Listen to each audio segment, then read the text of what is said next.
and I'm told by my co-founder and the investor, you're out, gone. Oh, We raised venture for this business. And then I walk in, and this, for your listeners, is part of the ups and downs of the startup journey. Is that we're going dark for a moment here, but like I walk into the boardroom June 15th, 2017. I knew the investors would be in town because I had a sales call, walk into the boardroom, and I'm told by my co-founder and the investor, you're out, gone. oh. Like, you're done. I'm Jake Aaron Villarreal, born and raised in Silicon Valley, and here to take you behind the scenes to share what it's like to be a startup founder, the journey they're on, the problems they face, the products they build in an effort to make our lives better. I'm excited to have with us today Cody Barbo, co-founder and CEO of Trust and Will. Cody, welcome to the show. Hey, thanks, Jake. Great to be here. Well, happy to have you here. For the listeners that don't know, I went to San Diego State, and so did Cody. Let's go. Yeah, go Aztecs. This is our first time talking. So I'm sure we could play the name game and we know each other as friends and blah, blah, blah. But when I went to school at San Diego State, and it was probably before you did, it was like the party capital of the US. And it was like a real like fun place to be. It wasn't actually known for some of the things you see it today known for. It's a lot harder to get into than when I went there. But what was interesting, what came out of it was I was in a fraternity, and some of my fraternity brothers built companies that were, at the time, kind of unknowns and became pretty well-known brands. So, for example, Rockstar Energy Drink was one of them. Volcom was another. More regionally was Wahoo Fish Taco. So, some like really entrepreneurial-minded people came out of my group of friends. And Cody, looks like you kind of are on that same track. You went to SDSU and been an entrepreneur. And so I want to kind of maybe dive a little bit deeper into, what was it that kind of shaped you in early experiences of becoming an entrepreneur, and kind of what led you to build what you created today? Yeah. I like telling the story that like, I don't come for money. My mom and dad worked hospitality in, casino industry, mostly for my dad, but like my mom worked like, she was a cocktail waitress for most of her life. She still serves today at 7 years old. Not that she has to, I think she just likes people. Nice. But they raised my brother and I, and like, I would define it as like probably like middle class or even upper middle class. So I had a great upbringing, but they were always just kind to people. And I think for my brother and I went to San Diego State, he went to UCLA, he's a younger brother. And, I didn't study entrepreneurship. I didn't think I would be an entrepreneur. But the one thing at San Diego State that like really, I think, put me on this path, I can say it with confidence today, is I learned how to network so well at San Diego State. And I joined a fraternity, and we had the party school vibes too, for sure. When I was there, 2007 to 2011, I think we're still on the Playboy top 10 party list now. That doesn't even exist anymore. But, San Diego State is one of the top research universities in the country, and a powerhouse. They're one of the top 5 most applied to schools in the country, 100,000 applicants per year. It's really hard to get in there. And I think they're a top 200 public university in the world. It's like an incredible school now, which makes us look better than when we were there, I guess. But, there's something in the water, I swear, because the way that you talked about Wahoo's and Rockstar and Volcom, we had our version of that during my exact 5-year period. It was Pure Vita bracelets. Those guys built and exited that company to Vera Bradley. You've got Cuts Clothing, which is like one of the leading menswear companies up there, like with Viore and Roback and others. You've got SandCloud Towels, which these guys are now in like the Capital One small business credit card commercial. Like I was like sitting on the couch during March Madness, lost my mind when I see like Brandon and Steven and their co-founder up on TV. And there's just something happening. Like it's just unbelievable to see the success of a bunch of Aztecs from my time, now the equivalent of what you had in your time. And I feel like the networking chops really is the catalyst to getting me to where I am today. Just you learn how to talk to people, and it's like such a core part about doing business. When I started this podcast, I had this vision to go behind the scenes to share what it's like to be a startup founder in Silicon Valley, where I'm born and raised. And weekly, we dive deep in the trenches to find the wins, the losses, and the lessons learned, with the hopes that it helps you run a better startup. But here's the thing.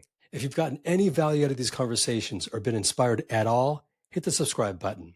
And I get it. Your podcast feed's probably overflowing. But to stay up to date with what's going on in Silicon Valley, stick with us. Because at the end of the day, we're all just trying to build something that matters. And we're better when we do it together. So hit that subscribe button and follow us wherever you find your podcasts. Now, let's get back to the show. Yeah, I know it changed my life. I'll just, for those that don't know, I was an introvert for the most part. I grew up surfing in the Santa Cruz area. Yeah. So I went to San Diego State to surf. That was like, Yeah. Yes. I had like Fun a few fact. options. Yeah, it's not Yeah. at the beach, but it was close enough. And so I Yeah. was living in South Mission. It was great. This was like my dream, I could get Yeah. educated and surf. And in that process, just realize that, there's fraternities are like a great place to kind of build friendships, but also, kind of build your character too. And so that really changed who I became in terms of just the networking aspect of it. For sure. And that was just a huge benefit, not just them, but also even today that I look back on. And so to kind of to know that the scope of San Diego State was, that big then and still is and continues to provide great innovators is I just it's an incredible place to be. But yeah, it is something in the water. So you were in the water, Yeah. Huntington Beach, San Diego State. Yeah. Was Trust and Will your first startup, or walk us through that? No, I mean, I was in a lot of student leadership roles in college. So I remember I didn't want to join a fraternity. I had no intentions. I joined a fraternity. I was pledge class president because the guys that were self-nominating, I was like, I'm better than these guys. But that pledge class president led to an executive role the next year that led to chapter president, which led to the interfraternity council president, so overseeing all of the men's fraternities, and then eventually student body president, which at some schools isn't a big deal. It's just student government on a small scale. At San Diego State, it's 35,000 students. And while you're student body president to represent those 35,000 students, which is undergrads, graduates, international students, we're one of the largest state schools in the state of California, and also by a byproduct that one of the largest public schools in the country.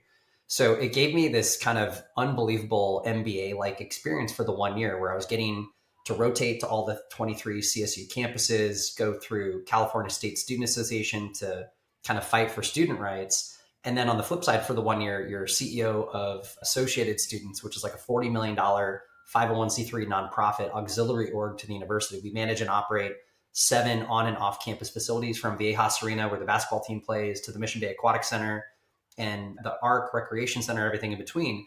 We had 80 full-time employees, 1,000 part-time employees. And like, I can recite that with precision. I don't know, it's 2011. It's like 15 years later now in my head. I was 21 and I had that Yeah. responsibility, and it got me exposure to university leadership, our biggest donors, state politicians, local politicians. It was like an unbelievable year that changed my life. And that's what put me down this path of not wanting to work for someone else. I was like, hey, I kind of like this role of CEO and top dog and decision maker, because you can get the right people in place and like really see vision executed well with the right team and capital behind it. And that was at 21. That was incredible. So I massively disappointed my parents and said, hey, I'm going to start a company. So my first startup was called Niche. And this is like right at the onset when Instagram was taken off. I don't even think Snapchat really existed yet in Mhm. 2013. And, my co-founder, Ethan, and I, he's still a great friend. We were doing the whole startup thing in San Diego. We got to pitch on stage at TechCrunch. We tried pitching investors, but we just did, a lot of things that were fun and cool in terms of like trying to build something. And we had access to the startup resources on campus because Ethan was 2 years younger than me. So I took advantage of that as I was wrapping up my time at State. I was like, oh, I can still piggyback on his student resources. Nice. Yeah. So that kind of saved us some time and money on like legal and getting our brand out there.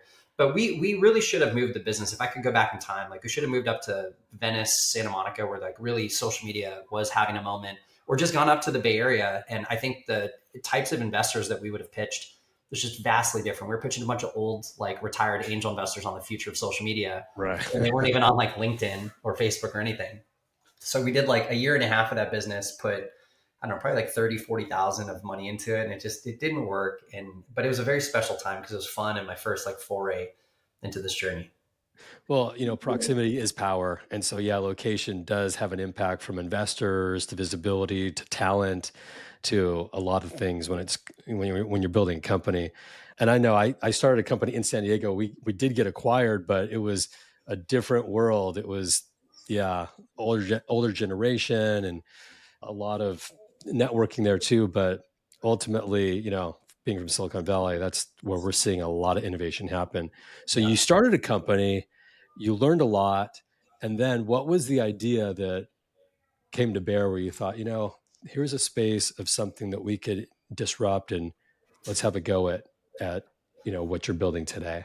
Yeah. Well, for that first business, the idea, so this is when Facebook had opened. Yeah, I remember, you probably remember it was the Facebook. It was like, that was Yeah. hard.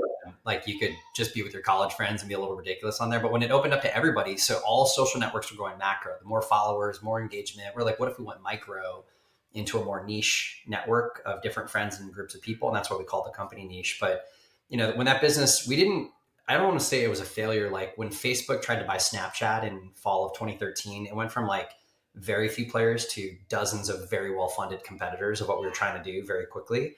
So in the transition time, I was living in downtown, a bunch of great restaurants. My wife now, but girlfriend at the time, and a bunch of my friends were working in restaurants, making pretty good money, like all cash tips. Like Yeah. I was like, I'm just going to go do this until I figure it out. And I worked at a really nice restaurant, helped open it. We had 160 people that helped open that restaurant as part of Darden's Restaurant Group, public company, Fortune 100 best company to work for. And I was blown away by the experience that I had in a very short period of time. I went from like maitre d' to like being offered a management opportunity. And they were like, hey, we're going to fly out to Orlando. We're going to put you through our management training program and you'll go be a GM at one of our spots. And it comes with like very generous salary, 401k benefit. I was 23. I was like, this sounds amazing. Yeah. I was like, man, let's just do what my mom and dad did because they provided well for my brother and I. But I was like, why me? That was like my thinking. I was like, well, why me? Because we had all these people working there. And then this is like what got me thinking about, well, I'm on LinkedIn. Why don't restaurant people use LinkedIn? And I started asking my managers in the front of house and the back of house, like, are you on LinkedIn? And they were like, what's LinkedIn? And I'm like, it's like a resume version of Facebook. Like this sounds weird to even say it today that way. Yeah. But that's why I pitched it to them. And I realized pretty quickly that hospitality people don't use LinkedIn, especially at that time. And it's like, again, 2013. And I was like, oh shit. I was like, well, is there something here is there comparable? Like, is there like another industry that's doing a LinkedIn platform and has had success? And I found two that were Series A stage at the time, Rally Point that was doing it for military, and then Doximity, who's doing it for medical professionals. And I talked to both founders. They gave me their time and I was like, I'm all in. I'm going to go do this for restaurant people. I pulled in some co-founders and we ended up raising millions of dollars for the business in 2013 through 2017. We had hundreds of thousands of users. So these are job seekers looking to get a job at a restaurant, bar, hotel. Okay. And then the value prop to the small business owner was generally like SMBs to like regional restaurant groups. We had a couple enterprise deals.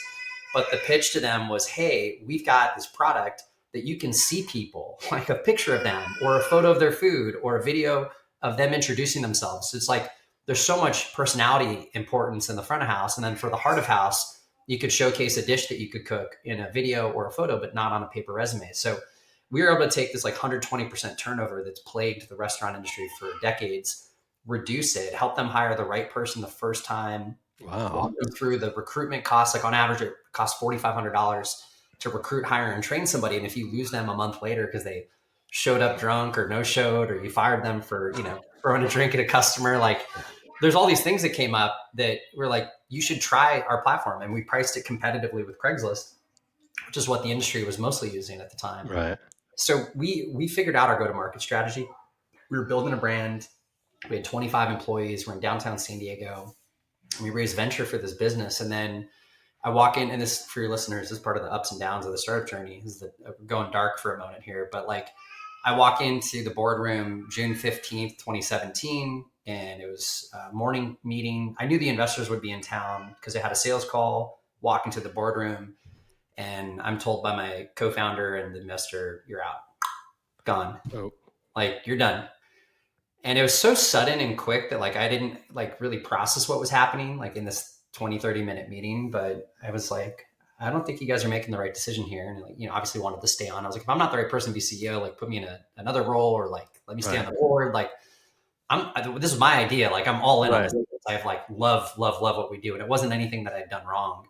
They wanted to take the business in a different direction. So that was my last day at the company that I'd started and was at for almost 4 years. And then within 6 weeks, we're starting Trust a Mill. But like the outcome of industry, for your listeners' interest, is like they tried to pivot into this initial coin offering when ICOs, these unregulated ICOs, were happening in crypto back in 2017. They were going to launch industry token to tokenize hospitality exchange. So you could buy food and beverage and, bottle service with industry token. And crypto was on a rocket ship. So like the narrative made sense as kind of a cash grab in my mind. But I was like, okay, the very opposite of our mission. Like we're a very mission aligned company, But at the same time, maybe I wasn't the right leader. Maybe there is a better reason for one of my co-founders to lead that business, and that's what happened. But crypto bubble popped in 2018 at the beginning of the year, and like they just defaulted back to the core business that we were running. But like it felt like the business, not that it was solely me. We had 25 people when I was CEO, but like it lost its soul. Like it Yeah. lost its purpose, it lost its mission. And your listeners won't see this, but my coaster on my desk still to this day is our logo from our last company industry. It's like my little, chip on my shoulder memento. I Yeah. love that business. And I still have a lot of really good friends in that business. But I Well, share that story because it is a crazy one that most founders haven't gone through. yeah, I just want to touch base on that a little bit more. So that happened, and it happens to a lot of founders. And one of the challenges of starting a company is you got to pick the right people, and you got to make sure you're aligned and you're Yeah. going in the right direction. What is it that you learned from that? What was the big takeaway from that experience? Because we've talked to a lot of companies that's happened to them, right? And so, what was the lesson that you kind of moved forward from that made you better? Who you take money from matters a lot. And I think that a couple things. One, your company's not your identity. So like I feel like when I was fired, I felt like I lost a little bit of my identity. It was like too tied up in that business. With Trust and Mill, and we'll get to Trust and Mill, like I wear the polo like I'm wearing a jersey. Like if it's like when you get your favorite player trades teams, like they're still one of the greats, but Right, you might be a little sad that they're no longer on your team, but they'll right, be okay. And like I feel that way about Trust Mill. Like I love Trust Mill. Like if I'm in this seat in perpetuity, I'm always going to love what I'm doing here, and I'm going to work my ass off. But your company is not your identity. Like I've got a wife, I've got two kids, I have my own identity. I'm a fraternity brother, a friend, a neighbor, a son to, two parents. Like I'm Cody Barbo first and foremost. I'm not Trust and Mill, but while I'm at this chapter of my life running the company, I'm all in on Trust and Mill 100%. And I think founders, you can be your identity can be too tied to the business or project that you're working on, and it can actually hurt your ambitions in some ways. The second is you can't protect yourself. Like when you give up equity in your business, like Shark Tank, it's like 10% for 100K. Your business is valued at $1 million. You got a minority investor now. In the venture world, like you're giving up governance. Usually, you're giving up board seats, and you don't realize when things are good. Yeah, everything should be fine. But when one snag hits or a series of snowballs start to take effect, like you can get pushed out pretty quick. Like CEO is first to go. Like you have to be comfortable in the CEO spot. If you're going to give up board seats and give up equity, like your job, there's always going to be some job security. If you're not willing to step down, you will be removed from your business if things aren't going well, to change the leadership, to try to change the outcome and direction of the business. So I think I've come to accept that more so with where I'm at in Trust I've been in this role for 8 years now, but I know what it's like to go through it. And you can protect yourself a little bit. You can negotiate into the rounds that you raise and into the term sheets, a stronger employment agreement, stronger separation language. Unless you're like Zuckerberg or Evan Spiegel at Snapchat, and you put these like founder voting shares, you could be a minority shareholder from an equity perspective, but control all the voting rights, which right, is Mark Zuckerberg and Elon. That's why nobody can touch them. right. Their business is their identity. Like that is true form. Like it's weird Yeah, to even associate. Like Elon didn't found Tesla. He just I know. That's crazy. sole controller of governance to a certain extent. That's why he has so much influence there. And same with Zuck at Meta. There's so many investors that own Meta, but he has so much control. It is really still his company 20 years in. So we didn't choose that path with Trust Mill. We're like, we want to be more thoughtful about who we let into our cap table. I was just talking to an entrepreneur earlier today. Like you are giving the investor the opportunity to invest in your business, join your company, your journey, your timeline. And if you don't like the terms, if they're egregious terms, like you could walk from them. Like you're giving the investor the opportunity. It's not the other way around. So I've really like leaned into that narrative with founders, and like just getting fired sucked, but I'm kind of happy it happened because like I know what it's like to go through it, and like there's light on the other side. And for me, that was starting my third business, which is going pretty well. Yeah, that's great. Yeah. Yeah, I know there's a lot to be learned going through the ups and downs as a leader, and there's a lot to move forward with. And you're always looking for that next idea. So to go from a company that was really your identity to, for some aspect of it, to 6 weeks later starting Trust and Will, was that an idea that had been percolating for a while, or I mean, how'd that come No, I about? was sitting. I was sitting. You're gonna laugh. I shouldn't even. I was sitting on a really silly idea that actually was very convinced would be a big business, and I still think it could be a big business 8 years later. And I started pitching this other business idea to a couple of angel investors that I was close to, and they're like, "It's interesting. What else you got?" And I was like, "Shit, okay." So it just was fortunate that Daniel, my co-founder and president here at TrustMill, Daniel and I have been friends for 10 years. He also got fired from his job, and we had met up for coffee August of 2017. So eight years to the month recording this podcast with you today. And we sat down for coffee, and the irony is that we talked about crypto because, like, despite me hating crypto for the firing purposes, Right. I was making money on crypto, which was great. We were like, what happens to your crypto if you get hit by a bus? It was like a weird 10 a.m. like coffee. We're at the Moniker Coffee in Liberty Station in Point Loma.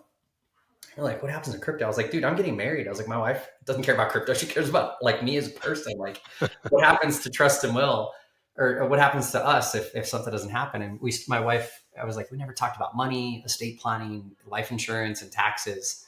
So Daniel and I, we went from like a coffee chat to like an afternoon text thread to like the next day we're like, hey, let's talk more about that estate planning thing. And then the next day, let's meet up and actually like start whiteboarding some stuff. And it's so funny because I have photos of all the whiteboarding sessions we did, but like, it was like late August, September, October for 3 months. We were just whiteboarding, trying to figure out what is estate planning?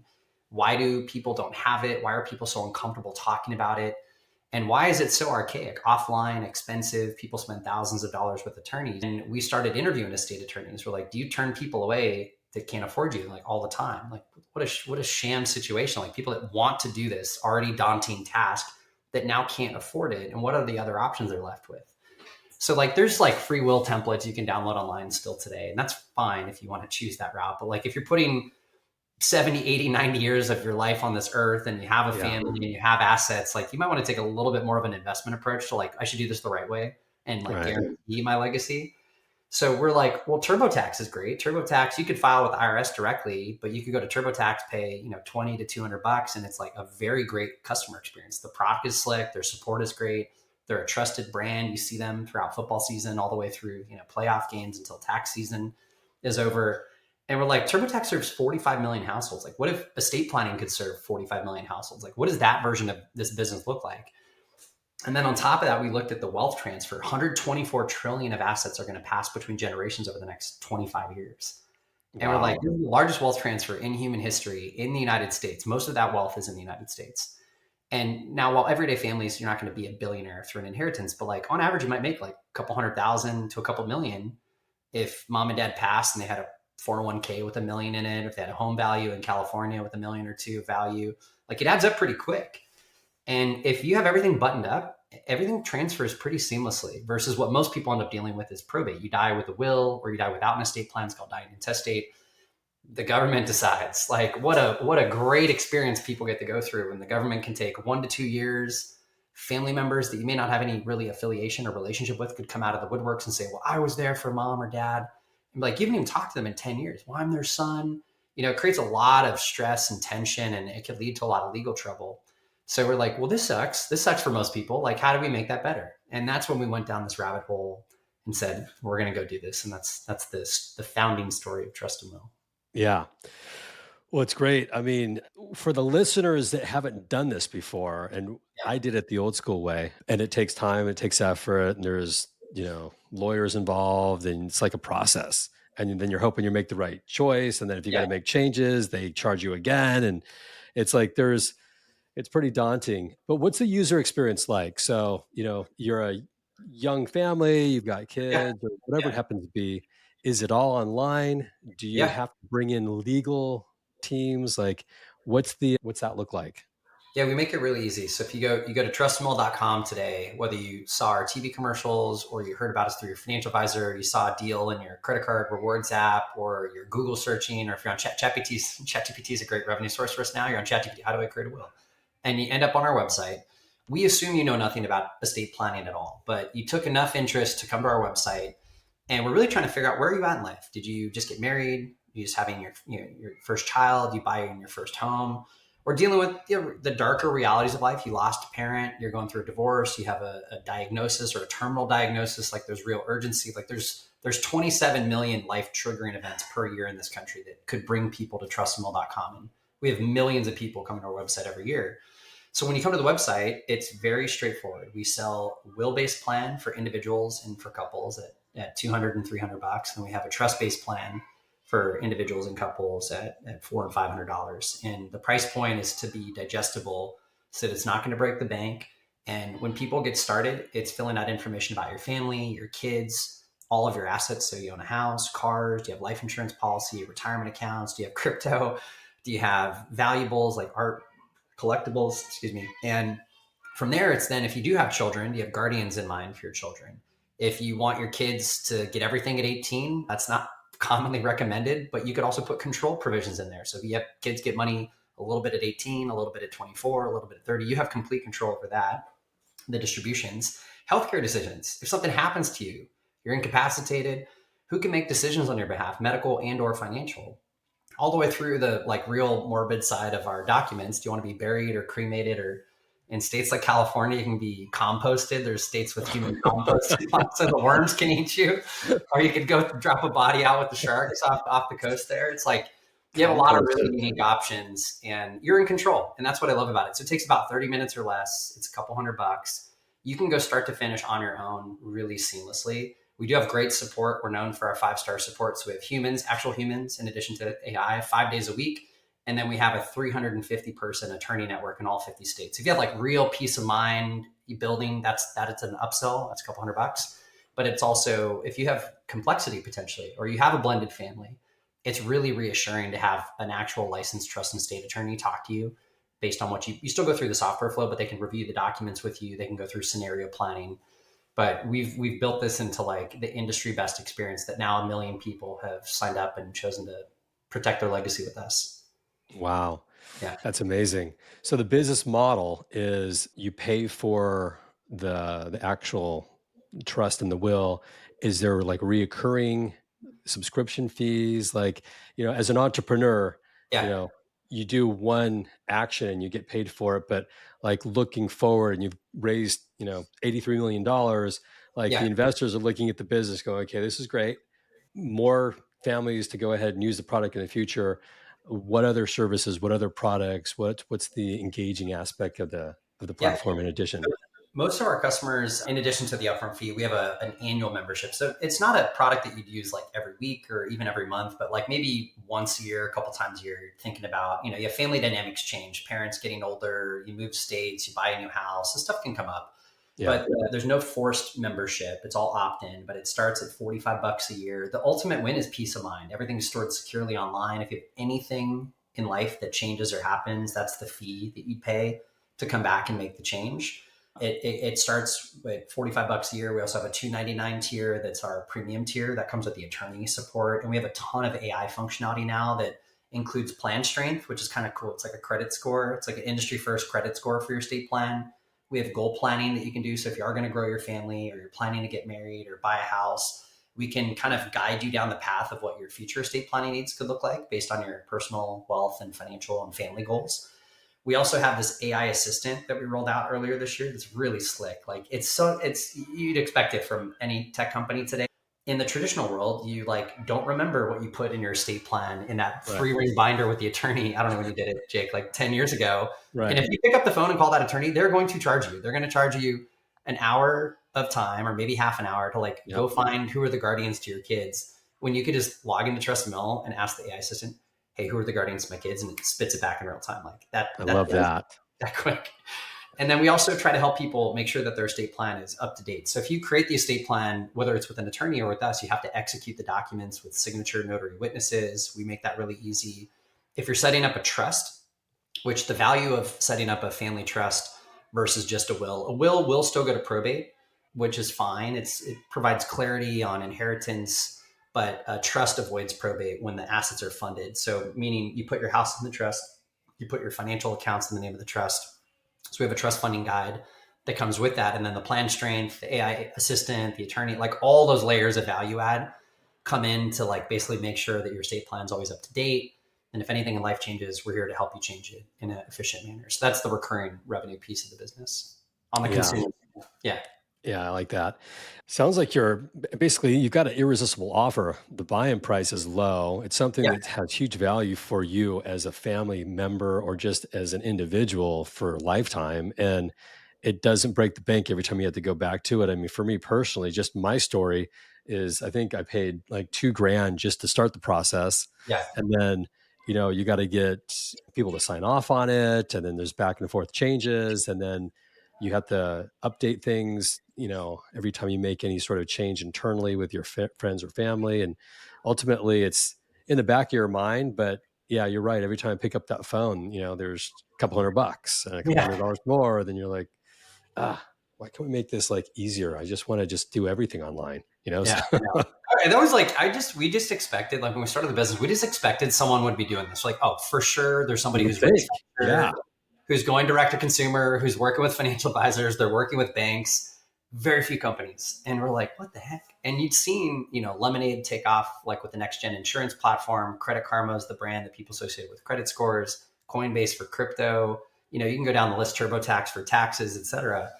And we're like, how is no one solved for this? So that's what's kept us going. We've got 115 people across we have 29 states with people in them now. People are here for like really like serious but practical reasons. Like they're starting their family, or they've lost someone in their life, or they've gone through a health scare, and they want to help their friends and family. So a lot of our team members are customers, obviously, of Trust Mo. And it's pretty cool that like whenever we're thinking about product strategy, we can always really easily inject our own personal situation into the yeah, product roadmap. yeah. And it's always practical because we're a product for the everyday family. We're not for billionaires. Like if there's any billionaires listening, please don't use Trust Mo. Stick with your overpriced attorney. But like 95% of households are in our strike zone. So that's why we built the consumer brand. So I don't know if the listeners have seen our TV commercials, but we've got like this character. His name's Eddie, but he's kind of like our Jake from State Farm. Yeah. And he always takes like a playful approach on the life triggering events to like educate people on why estate planning versus like the assumptive, like, oh, you just like write it down on a piece of paper. Like everybody inherits their dad's truck. Like, well, it's always better in an estate plan. And then we've got Matthew Stafford of the Rams. We've done 2 commercials with him. We got our new I've spot seen with him those. and Coach McVay and our Yeah. Rams deal. That's really fun. California's the biggest state, so it's obviously our biggest customer base. And he had a personal connection to estate planning too. I sat next to him on a flight of all places, and his wife Kelly had a brain tumor. They've got 4 Yeah. kids, 4 young girls. He's very knowledgeable. Like at a human level, you take all the wealth and success some people have. It is a human thing to think about your own mortality or if you lose your spouse or partner.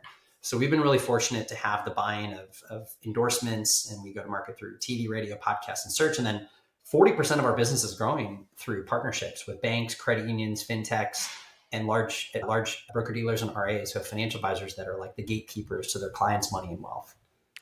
I don't know, have you worked with Acorns? It's a fintech Yeah, yeah, company. yeah. Okay. We're one of the founders and the current CEO are angel investors in Trust and Will. Okay. And on their family tier, as a plug for Acorns, if you're an Acorns family tier subscriber, you get a free will. They're one of the first fintechs in the country to offer a free will to their premium tier subscription, which is mostly parents with kids.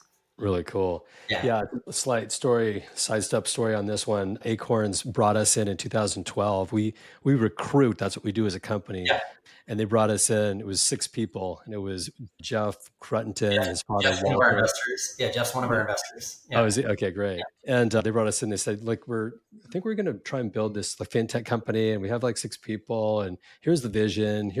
Can you help us? And we jumped in and started helping them build their engineering team and their mobile team. And fast forward today, there are, I don't know, like 350 employees, and they've raised close to $1 billion or over that. And Yeah. great brand, great Yes. story, but solving a problem for consumers, that doesn't cost a lot to do, and they can build and grow. And that's an incredible story. So I'm glad you guys are connected with them. We have a lot of companies like that have done pretty well. I can connect you with as well Yeah. after, if it helps you guys build your Anyone in financial services, that is like from a distribution perspective, if you're in financial services, whether you're a bank, a credit union, a fintech, that is where we hit the strike zone, because most of those families are taking a proactive action and trying to protect their wealth and build their wealth.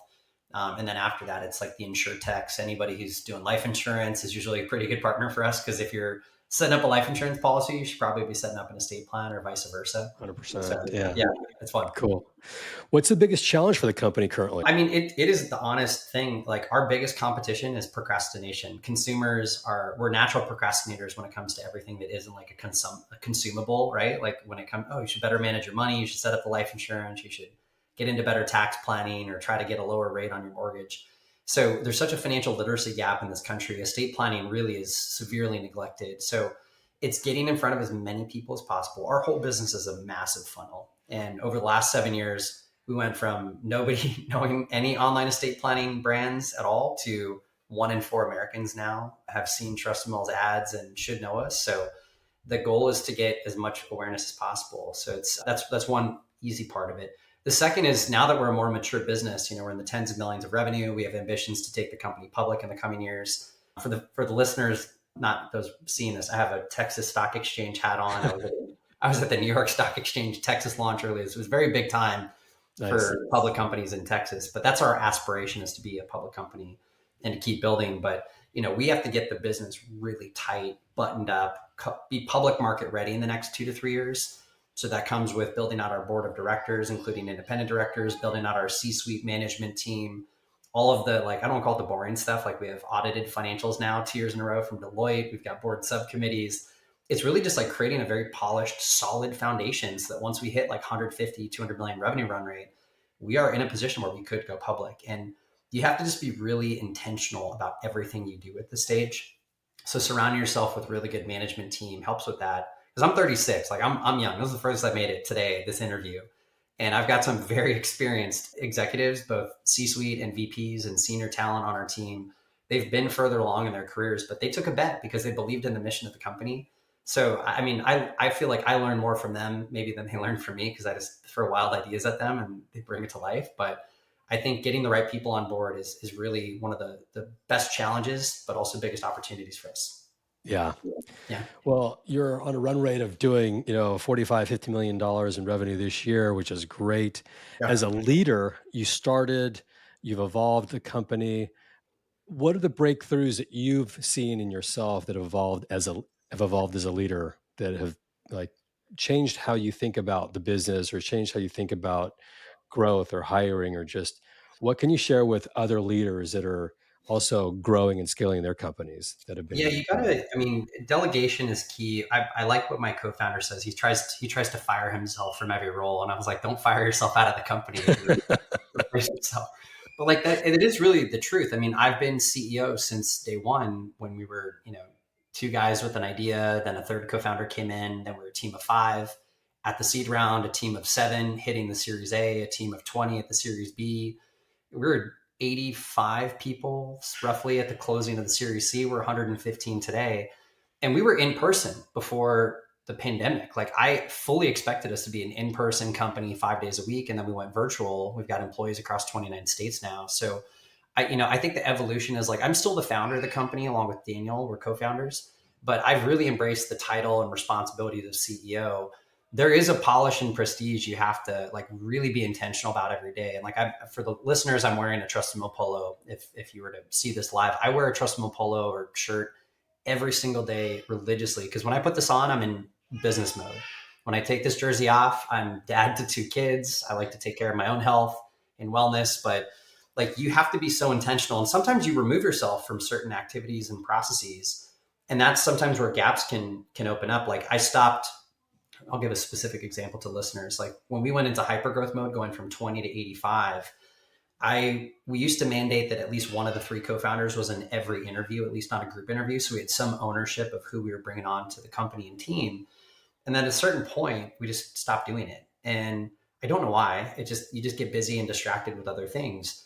And then earlier this year, I was like, I want to be the final interview again for every role, even interns, part-time hires. And I'm so happy I did that, because I get to have this more ceremonial interview where we're probably going to extend an offer to this person unless they say something offensive or weird.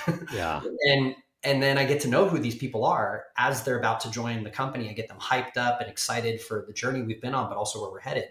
And then when I get to do an onboarding, like I did on yesterday, we got 5 new people joining the team. I have personal context. I know Kel's in Augusta. We talked about the Masters. I know Chris is in San Diego, and we talked about him working with one of our previous colleagues. I know Kate's in Albany, New York, and we talked about her and her kids' love of music. I had these little personal details about these new team members as they're starting their first day or their first week at the company. So it feels a lot more relational, even in a virtual business. That's the challenge, is you just don't see people that often. And then when I do get to see people, I will remember that. My brain works this way weirdly, but I'll remember those small details usually. Or I'll ask them hey, Chris said he had 4 guinea pigs. And I'm like, how are your 4 guinea pigs? I don't know. It's been a week at the company. I'm like, what are your guinea pigs' names? I should probably know those, because they have a family, impact to you and your family. So little stuff like that is you have to be intentional about it. It's so hard with Yeah. so much stuff going on. There's just like constant noise. I get 250 emails a day, another 50 to 100 text messages, another 200 Slack notifications, probably 20 LinkedIn connection invites, another 15 to 20 LinkedIn messages. I've got a chief of staff who helps manage that with me. I've now got an executive assistant who's going to even get more refined. I just don't want to ever let an opportunity slip through the cracks because I'm too busy. I hate that excuse. Yeah. We are intentional about not letting excuses like that be reality. We want to make sure that if we have right opportunities coming our way, we're always available, always accessible, and just trying to put more process and structure behind it. I feel like is the growth that I want to continue to have is like we are creating this opportunity for ourselves and for our shareholders every day. And I don't want any reason somebody like didn't get an interview who would have been a 5-star hire, or somebody didn't get to invest because like I didn't respond to their email. We always want to have that really high touch engagement with our stakeholders. So I think that's where my brain set has shifted over the last couple of years. Yeah, that's great. Great breakthroughs in leadership. And, I always like to ask the question, it doesn't have to be in person, but even if it's online, what's like the main mentor in your world today that you look at that helps guide you? It could be a coach, it could be your friend, it could be Yeah. anybody come to mind that you think is worth sharing. Because I know that I've got a few and it's changed our business. Yeah. Yeah, I've had executive coaches on and off since the start. One person who is like very transformational for me, even pre-Trust and Wellness, a guy named Johnny Buffini, who's got a ARC leadership out of San Diego, and him and his colleagues, they're just fantastic people. And they want to help unlock your superpowers. I think we get so critiqued on like the things that we're not good at. And I've like Right. really reinforced to my co-founder, to my execs, I'm like, if I'm not good at something, don't ever expect me to like be better at that thing. Like just take what I'm good at and let me be those things be my superpowers. Yeah. And Johnny was really supportive in the earlier years of my entrepreneurial journey. Today, I do spend the most time talking to CEOs, though. Like I go out of my way talking to CEOs who are a couple years ahead of me. I had a call this week with the CEO of Canada's largest private company, or former CEO of 1Password, Jeff Shiner. I've built a friendship with him over the years. Like he's just chock full of knowledge and wisdom. I was at this Texas Stock Exchange event at the Cowboy Stadium, and they had like a CEO happy hour thing after. And I'm talking to this guy, Chris. He's been CEO and founder for 20 years, and now it's a public company, hundreds of millions of revenue. I'm like, what keeps you going? And he's like, there's just always something interesting to work on. And like, it doesn't get old. It always is fresh and exciting. And I'm like, I love that. So when I have a challenge though, that I'm working through, I've got this like really curated list of CEOs, even Noah at Acorns, that I can reach out to and get perspective on. And it's really, you have to be, again, intentional about it. You got to have this curated list of high touch, high value connections in your network. And you could go through like an EO or a YPO, or you could have like a founders meetup that you do in your local city. But for me, being virtual, I just reach out to people all the time, and sometimes they don't respond, but usually they do. And I'm doing karate for your listeners. There's a mosquito. But it's for me, it's really helpful because I can kind of self validate the right decisions that we're making or the wrong decisions that we might make if we went a different route. So that's how I kind of get guidance today. Yeah. Well, super excited to finally meet you, Cody. I know we spent a few different times trying to get on the pod and finally Yeah. made it happen. In terms of on the roadmap, what are you excited about as we head into 2026? I don't. I've very rarely mentioned AI so far, so we're going to talk a lot about AI. We relaunched our platform, and the company's still called Trust Mill, but it's called EstateOS now. Like AI, the last 12 to 18 months, it's like the most exciting time that I literally can remember. I'm 36 years old. Like I remember the .com days pretty closely, even though I was younger. The tech boom with mobile apps coming to market was just insane. And with AI, it's like it's a complete reset. Like it went from like almost anything's possible to now everything is possible. Like if you have an idea, you can build it. You can do it cheaper, faster, quicker. You don't need the team. You don't need the time as much and the resources that you needed even 5 years ago. Yeah. And we've made a pretty significant investment in AI, capital and team. And basically my expectation across the entire company is we are an AI first company now. Every tool that you use in your department, I don't care if you're in marketing, operations, sales, engineering, design, you're using AI, you're going to be more efficient, more effective. It is not here to replace our team. It is here to enhance our team, to up level them, upskill them in a way that they're going to continue to learn faster and deliver more value to our customers. And that's now the byproduct of internal AI tooling is now the external AI feature sets that we offer to our customers. We sell to families, we sell to professionals, and I define professionals as financial advisors, nonprofits, attorneys. We've got a bunch of other professionals we'll launch soon. And then the enterprise, like we know where hundreds of billions of assets will flow in an inheritance. So when we work with a big bank like Fifth Third Bank, and we have tens of thousands of their customers that have used Trust and Mill's estate planning tool, we get to help these families retain that multi-generational wealth within the Fifth Third ecosystem. And Fifth Third Bank can help these clients on a multi-generational timeline, not a once and one-off generation timeline. So AI for us is just making this process quicker, faster, and more effective, more value add back to the customers. So like you don't have to remember when things are happening. Like we've got this life events engine that we're going to launch soon. It's creepy but cool. Like we can kind of like predict when people are like getting married, buying a house, having kids, transacting, and encouraging them to come back and create updates to the estate plan, make updates. And it's Smart. really, it's a great time in tech in general. But for our business, it's cool because we have a huge ecosystem of customers and Yeah. partners that are willing to test the AI with us. That's so cool. Yeah, I know it's transforming everything. We look at it too, and we work with so many startups today, and these are, engineering from the ground up startups. And oftentimes now they're not even interviewing candidates unless they're using Cursor or Oh Windsurf or yeah. some of these tools that help them code.